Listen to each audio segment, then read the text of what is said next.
Hi everyone, it's Jean from Jean's Gems. So today I'm just coming through with a really quick video because I have a few things that I need to get done for tomorrow, my trip. So what I wanted to show you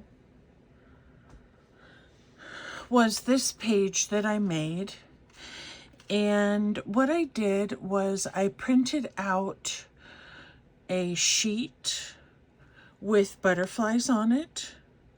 And these are the monarch butterflies. And the way that this fits into our journal is that the monarch butterfly actually travels to Mexico in the fall when the northern weather gets cooler, and they travel over 3,000 miles to the city of Mexico City, and they stay there for the rest of their life. And I was thinking about this and how long does a monarch butterfly actually last? And I was thinking it would be pretty sad to fly all the way to Mexico and then their duration be over when they get there. But it's interesting that a monarch butterfly does live anywhere from 2 to 6 weeks, with the exception of the last generation of the summer. And the last generation of butterflies can live anywhere from 6 to 9 months. And so they have to take that trip to Mexico, which is, like I said, 3,000 miles, and they'll fly like 100 miles a day. So it would take them about 30 days to get there. And then they light in all the trees and the bushes in an area of Mexico City. And there are so many of them that you can't even see the foliage. All you're seeing are the orange wings of the monarch butterfly. And I can't think of anything more beautiful than that. And I was thinking about how fragile they are, but yet they're able to take that long trip. And also, their instinct and how they know that they cannot live in this cooler temperature, so they have to fly to Mexico and they have to go to this specific place every time. And it's just really amazing to me how creation is and how its instinct tells it what to do. And so I wanted to do some justice to that aspect of Mexico and do a little spread here of the monarch butterfly. I didn't bother to I didn't want you guys to see me have to fussy cut all the butterflies, so I went ahead and made the page so you could see it. And basically all I did is I put the glue in the middle of their body and glued it on so that the leaves are still kind of flapping up a little bit. And I think that'll add some decoration and flair to my journal. Now, this is just backed on some brown cardstock, so I will probably put something like a journaling spot here or something of that nature so that you can use this side. If you want to write the story about the monarch butterfly, you can. And show you also, we'll put this right here, show you also of a small addition that I made into the journal.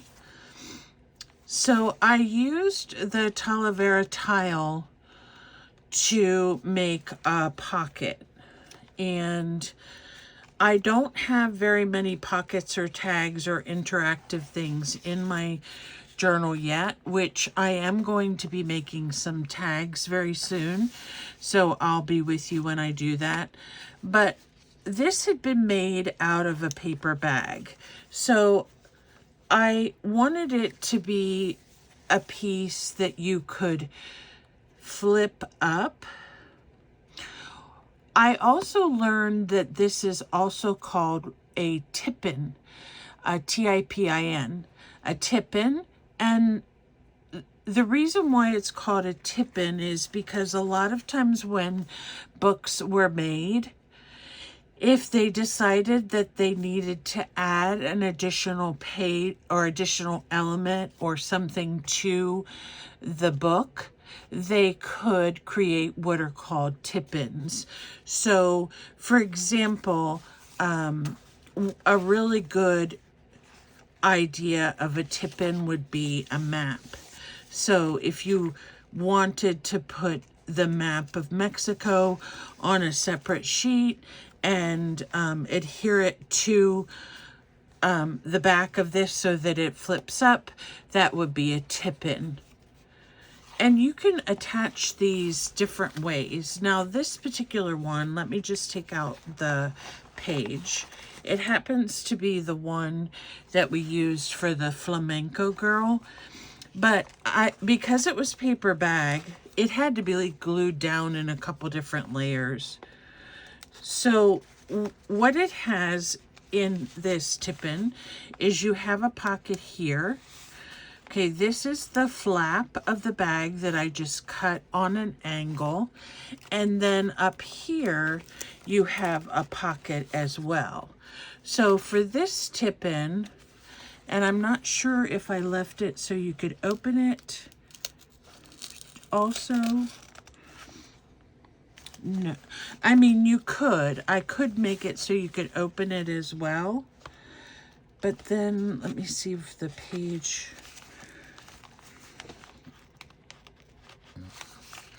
Give me a second. I think I had initially thought I would glue this down, but now I'm thinking, why not leave it open? So you could leave it open like this so that it goes this way. I'll have to cover this with something else, but you still get the bag part down here to put something in, and you still have the bag part up here that you can put something in, I think. Okay, so if we glue this down, we will only get one bag part down here. And actually, I think that's probably what I'm going to do, because if we have such a deep pocket here, it's going to be a challenge to put things in that pocket. So I'm going to cover this, and let me see what I have, and we'll just do it now.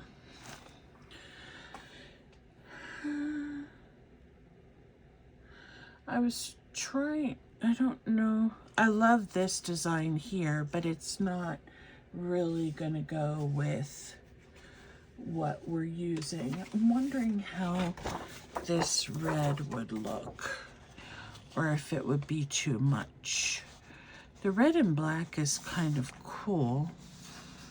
We could put that on it. I really like this green, and I may just, because I put this on the back, I just may use this green floral, not floral, but botanical piece here. And that way, when you open it, you'll have, and then I can put some writing space on the top. So let me do a little bit of measuring here, primitive measuring, and then I will cut this and see what it looks when we put it down. Let me move these other pieces. So I've been trying to work on my journal as I go, because October 15th is still a good amount of days away, so we have plenty of time to finish up our journal. But I'm going to add this piece, put this over here. So I'm going to put this piece on here and hope that it works. Where's my glue? It is so rainy today. Rain, rain, rain since last night. And it's one of those rains that we'll probably have through the night tonight and tomorrow, which we really need badly. It just doesn't like me, is what I say, because of my arthritis. But such is life, right?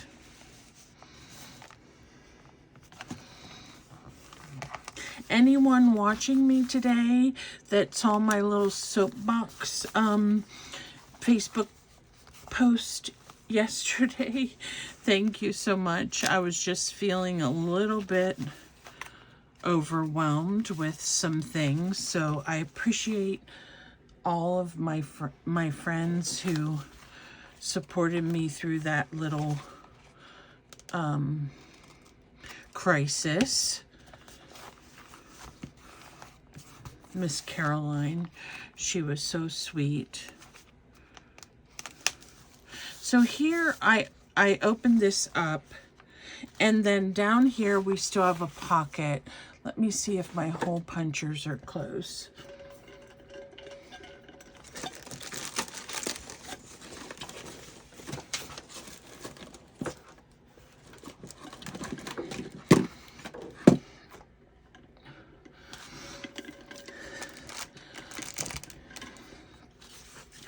I always really like this this option of putting like a little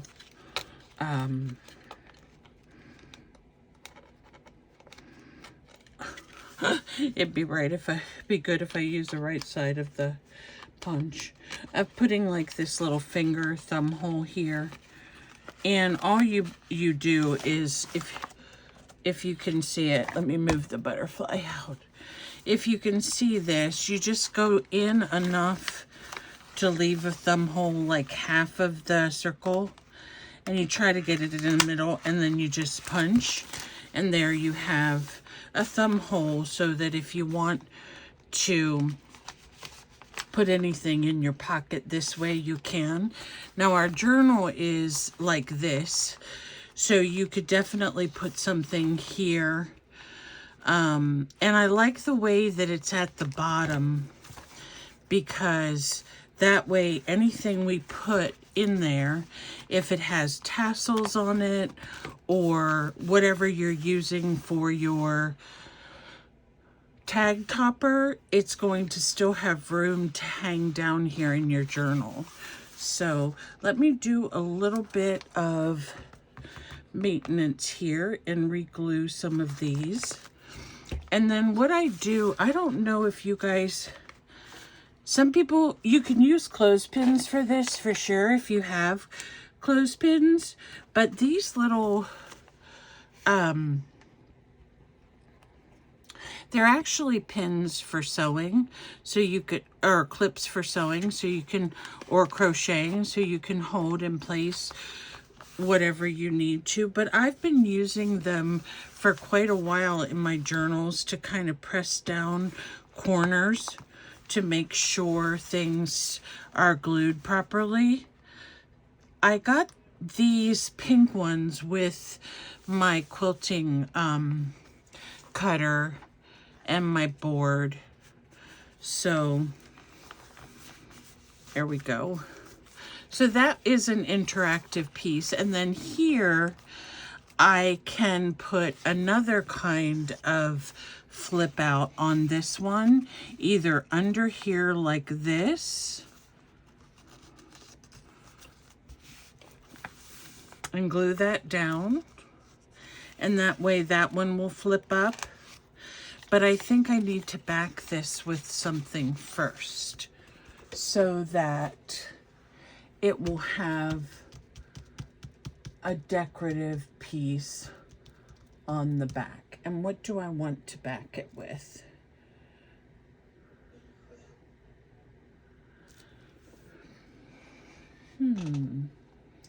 Let me see, darling.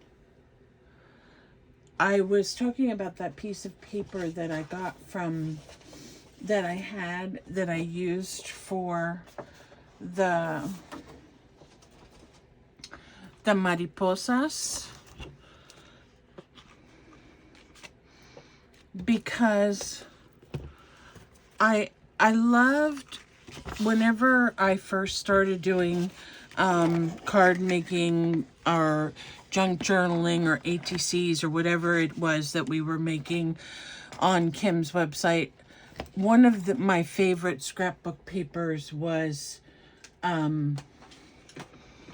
K & Company, and this one was the Mariposa stack, it was called, and I really loved that one.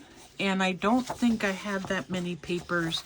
I'm not sure if this one is from it, because the Mariposa stack I don't think was double-sided. But at any rate,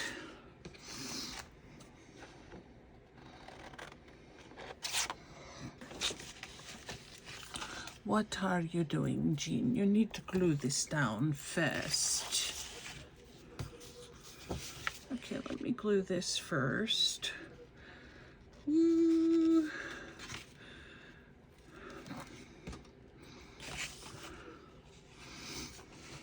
So I have this sweater that I want to wear tomorrow for my special event, and it's one, I don't know why this happens with sweaters. Maybe you guys know, but it could be just because they're not quality like we would expect them to be this day and age, but they stretch out on me on the bottom, and then the sleeve sometimes will stretch out, and it's a 3/4 length sleeve. And I don't know a whole lot about sewing, but I do know a little bit. So what I'm going to do with my sweater, I think, is I saw something on Pinterest where you can take the sleeve and fold it over a little bit and then put a bead there to kind of tack it. And I think that's what I'm going to do with the sleeves. And I'm wondering if I do that with the side seam, if that will work as well, so that it won't, so that it'll fit tighter around my waist. So I'm going to try that. And you guys, I don't know if I'll come on camera to do it, but now I want this like this, but then I was thinking, do I want it to flip up and also be able to open up? So if I do that, I would have to put it here, and then it can go either way. So let me get it in the middle and push it up as far as I can, because I don't want it sticking out the bottom.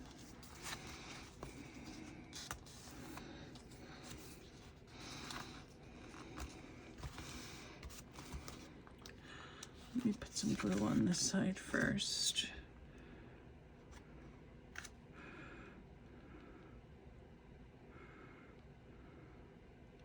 Oops. No, I don't want to put glue there, do I? I want to put glue here. I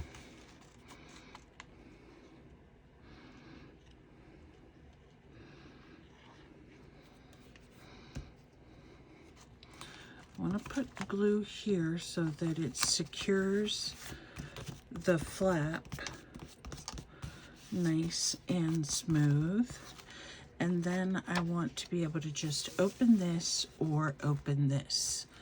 So in that case, what I will need to do is probably put either book page or some lined paper in the middle here, so it can be like a hidden journaling spot. And then I'm wondering if I take one of my, oops, I don't know what I did with all my little tiny medallions. I may have put them in a box somewhere. But if I had one of these and I used it as a closure or as a tab, so you could just open it like that, very cool. Okay, so that's what I'm going to do. I'm going to put some book paper here or some kind of lined paper and cover this so that we can use it as a journaling spot. And then I'm going to put this right here, or one of these, I haven't decided which, there's a bunch of them, and we'll use this as a way to flip this open. So the little mirrors we'll use for that purpose. So I have to color those. So that'll be how I am doing that page. And you can also see we have this page over here. I need to put something, maybe writing space, maybe something else. But this is how you make what they call a flip up or a tip in. So I think this is really a cute idea. Now, as you go along and you put these different elements in your journal, you know, the thicker it's going to be. And I've been using my Amate design for the cover. So that's not always going to be there for a cover, I don't think, because it's just too, I may make it the cover. I haven't decided, or I may make a new one because it's a little bit short, but I love the texture of this, how it's, how it is bent like that. I mean, wrinkled. And then we have this interesting piece of the mulberry that I need to do something with. And some of these pages, I did glue this down yesterday. Some of these pages can stay blank. We don't have to fill them up. Here I made a tip in with this one as well. So it's here as like a page. And then on this, it's actually attached to this page here.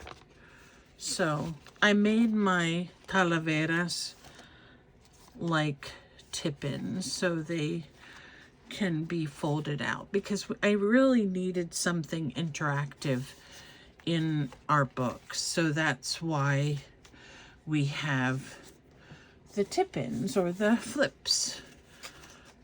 So I'm going to move some of these pages around a little bit. These two need to be sewn. And then this I may make, we'll have to see if she becomes the centerfold or not. I just thought about that, calling it a centerfold. Okay, so that's all the pages that I have, and I just wanted to show you how I added the Talavera squares. I think that it looks really nice. This one's dried. Some of it's a little bit off kilter, but I'm okay with that. The idea of it is to show you a design technique. And as Kim was talking, sometimes when you cut things and you expect them all to be the same size, they don't come out the same size, and then you end up having to trim them anyway. So here's a map of Portugal that may end up being some kind of tip into. One of the things that Natasha from Treasure Books will do is she usually adds to her journals a laminated piece that you can stick. For example, if I'm going to write on this page, maybe uncomfortable to write on it because it's bumpy. So you can take your laminated page and you can put it right under here, and then you can do your writing. And also, if your ink choice would bleed through, it would bleed through onto the laminated piece. And then once it dries, all you would have to do is wipe that off. So I think that's a really cool idea. I don't have a laminating machine, but I might be able to invent something with clear tape. And I think that would be a great idea for some of these map pages. And then I need to work on this one and sew it up, and then finish covering up our tip-in right here on this page so that we can have that nice and neat. So there you go. Those are the updates for the journal and my last page creation. Also, what else was I gonna say? I have a couple more countries that I need to do some research on so I can add them to my journal as well. But I hope you've enjoyed the series and the episodes so far. This is number 7. I will put all the details of the projects in the bottom and a link to my web or my Facebook group, which is Lilac Lane Livery Arts, so that if you decide that you want to make a butterfly journal page, you can do that and show me what you came up with for your monarch butterfly project. And as always, I thank you so much for being a subscriber, watching my videos, commenting, letting me know how you feel about the projects.